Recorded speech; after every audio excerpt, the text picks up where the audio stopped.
Cerita Idul Adha, kisah Nabi Ibrahim dan Nabi Ismail.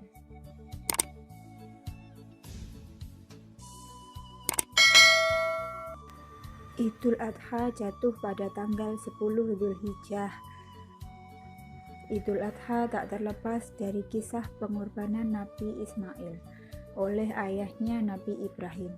Apa yang dialami Nabi Ibrahim dan Nabi Ismail saat itu menjadi sejarah peringatan Idul Adha. Inilah kisah Nabi Ibrahim dan Nabi Ismail. Nabi Ibrahim sudah lama menikah dengan seorang wanita yang bernama Siti Sarah.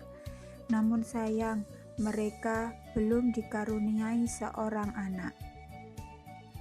Nabi Ibrahim adalah seorang nabi yang sangat patuh terhadap perintah Allah, juga seorang nabi yang sangat dermawan.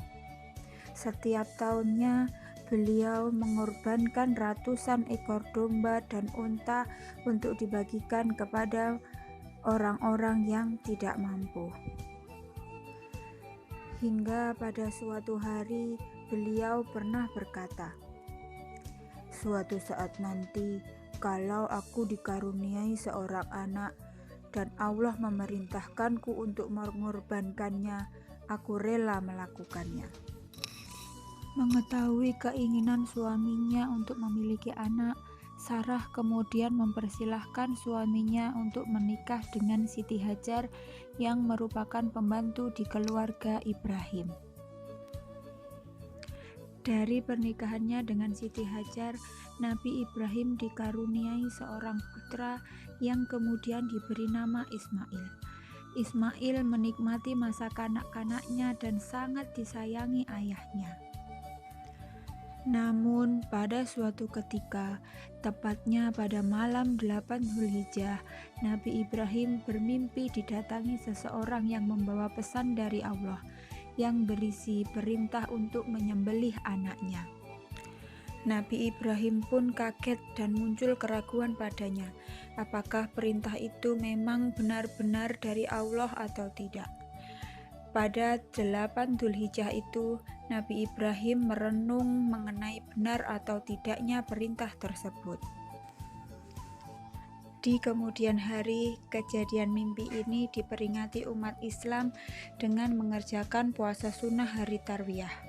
Malam berikutnya, Nabi Ibrahim kembali mendapatkan mimpi yang sama.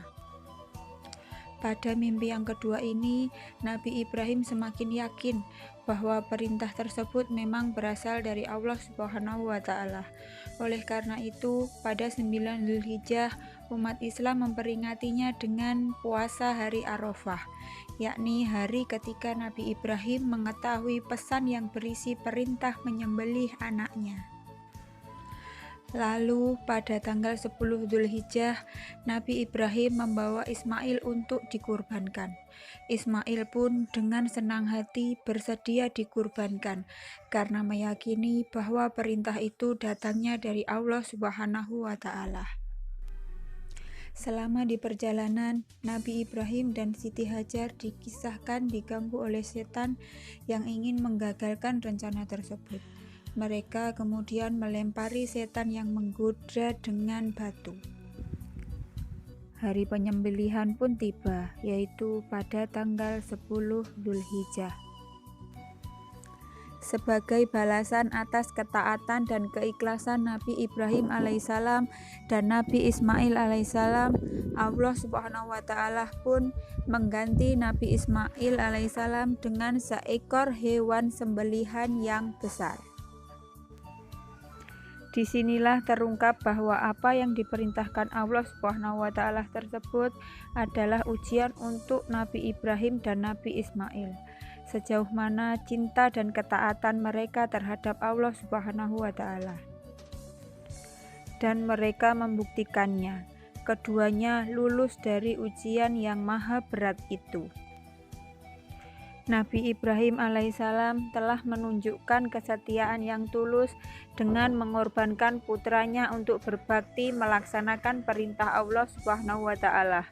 Sedangkan Nabi Ismail alaihissalam tidak sedikit pun ragu atau bimbang dalam melaksanakan kebaktiannya kepada Allah Subhanahu wa Ta'ala dan kepada kedua orang tuanya dengan menyerahkan jiwa raganya untuk dikorbankan.